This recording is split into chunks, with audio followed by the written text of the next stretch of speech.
an inmate at the Douglas County Jail. To accept this call, press 0. To refuse this call, hang up or press 1. To prevent calls from this facility, your current balance is $9.46. This call is from a corrections facility and is subject to monitoring, recording, and the location of your phone will be obtained. For more information about our privacy policy, please visit www.connectnetwork.com. After the beep, press 5 to accept this call.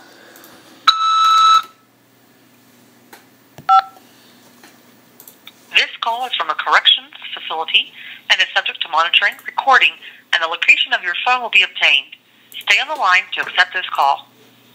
Thank you for using GTL. I don't consent to recording of my call. Good morning. Good morning, Mike.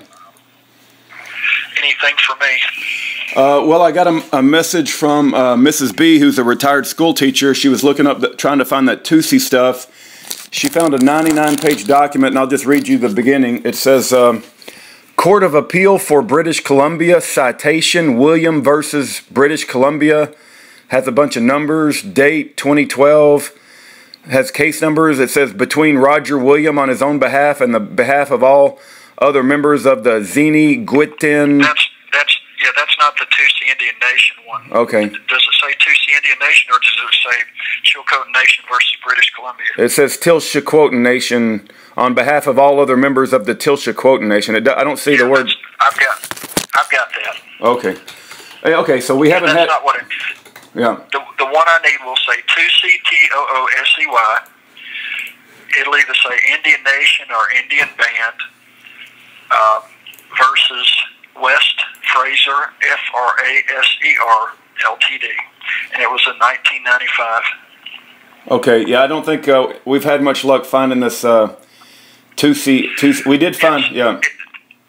Go ahead. It's available at the Canadian court's website.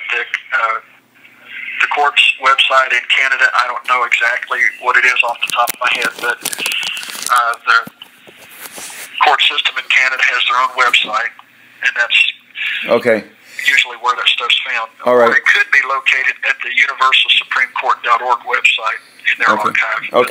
Okay, she sent another document that said Lax Kowalama Indian Band versus West Fraser Mills Ltd. But again, that doesn't say Tusi. So, I hope somebody listening to that can follow this Canadian court site you just said. I'm not really all that good when it comes to this legal stuff, but I hope. But I do have a few other things. Yep. Is there a date on that one? Hold on. This one is dated. Looks like 2004. All right, but there is a few other things. So I did find a website called file.io, file.io. You simply go there, you hit the upload button. It asks to point on your computer where the file is. You upload it. It gives you a small little link, and if they can get that link to me, then I can download that file. That might be one anonymous way. It says file sharing, convenient, anonymous, and secure. So it's called file.io. I don't know if this will help that person. And then the other thing I wanted to share with you is I have not heard from Sue, and the other thing I wanted to share from you, and I keep in mind I'm not complaining, Matty. I'm not complaining. I know we're in a war, but it's a war, and we need to talk openly about it. They are raping and pillaging me on these freaking phone calls, man. It's like just 1 week we've gone through like nearly $20, right? And so it's just insanity, and the enemy is really, really good at what they do. So we got to somehow use this, use our time and money wisely when we go through this. Yeah. Okay. I'll cut back on the phone calls. Well, we're going through trial with Sue, so it's probably good for this week. But once we get through this trial, it's just just keeping it up. It's going to be tough. But I understand while we're going through the trial, you're going to want updates, and I completely understand that. I wish she would call me. I hope she's doing well. Maybe she's so busy and swamped with representing herself that she just doesn't have time, and I understand that too. Yep. All right. I was going to ask those that are able to see if they can help me in contacting any ambassador or embassy or consulate and ask them, how does one go about getting recognition as an ambassador or otherwise trigger the diplomatic immunity for an ambassador here in this country? Tell them that you have a friend who is an ambassador of another country who was traveling in this country and has been falsely arrested and accused, and the courts here are saying they don't recognize that country, and therefore they don't recognize that ambassador, even though the Vienna Convention clearly states that immunity is triggered based on notification to the State Department in this country, or missions office.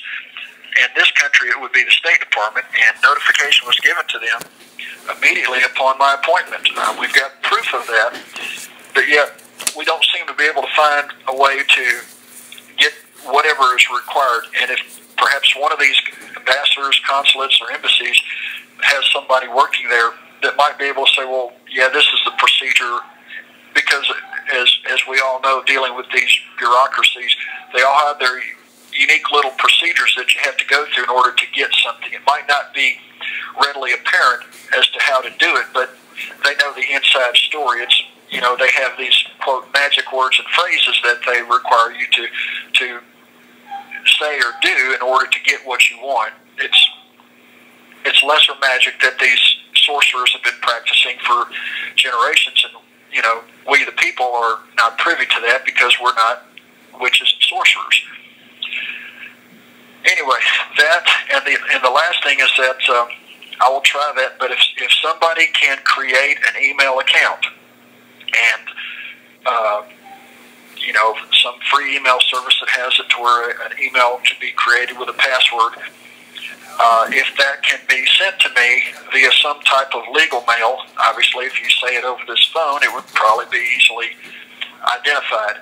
But if somebody can send me legal mail, anything that pertains to my case or me as the ambassador of the Chilcotin Nation, simply write on the front to Ambassador Michael Parsons of the Chilcotin Indian Nation, care of, and then put the Douglas County Jail and that number 350-1687, not beside my name, but beside the jail's name, and then their address. It's 710 South 17th Street, Omaha, Nebraska 68120. And then at the very top center, write official correspondence, and under that, write legal mail. And then in the lower left corner, write legal mail, and then on the back at the flap, write legal mail. That ought to be more than enough notification to them. That satisfies all the legal requirements for them to realize it's legal mail. Then they should be able to not open it outside of my presence, but bring it to me and open it in my presence, where they can search it for contraband, but yet they cannot read it or copy it. And that would satisfy that.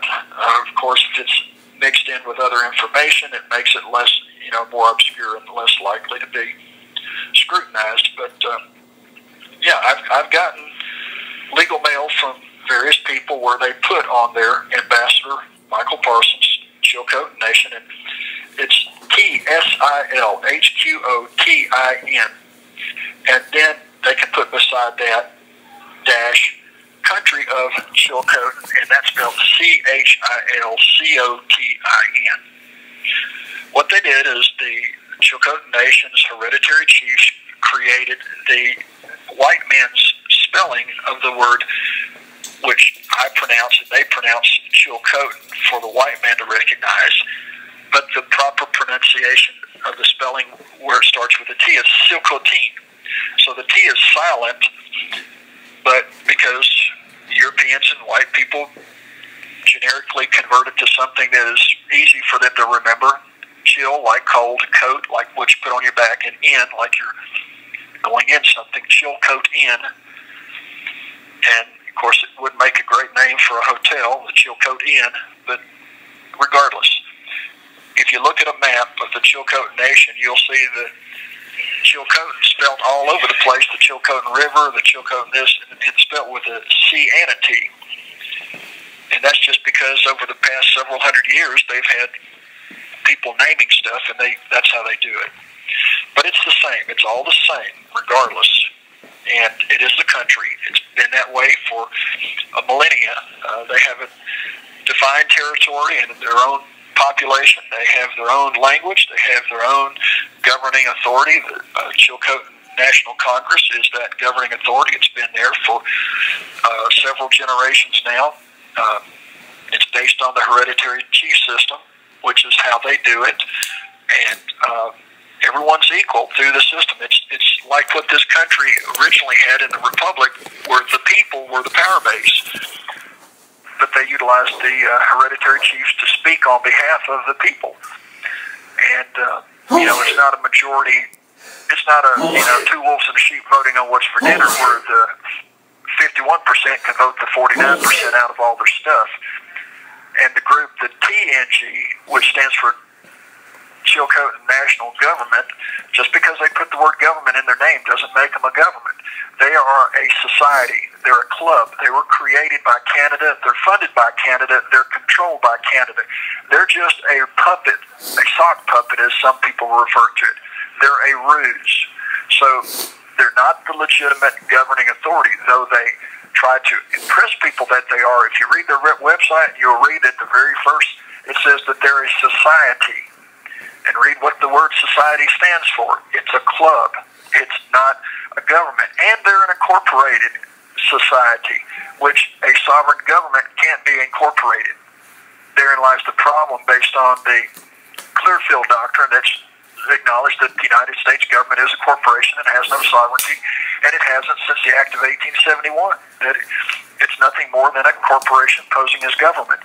And without your consent or a contract, you have no obligation to it.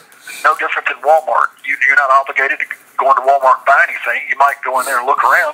You have the right to travel. You can freely go through this country, but you're not subject to the jurisdiction unless you become an employee, a tribal member of the government, or you're engaged in commerce with them. Now, that doesn't prevent you from engaging in commerce with the people, or the Indian nations. It's only if you're engaging in commerce with the states. It's right there in the Constitution. It's very clear. They regulate commerce between the states and between foreign nations and the states, not the people, or not the Native Americans. Thank you for using GTL. Mike? Oh, man, I was going to ask him a question. All right, that was Mike Parsons, unjustly targeted and incarcerated by this government. These phone calls cost $4 to $5 a piece, maybe $6 by the time you add in all the fees you got to pay. And because he calls quite a bit, as you can imagine, it adds up. So this satanic system, when God rains down like justice like a mighty river, I'll be yelling out vengeance, and all these people making money off of this prison phone system, and they get what's coming, I will...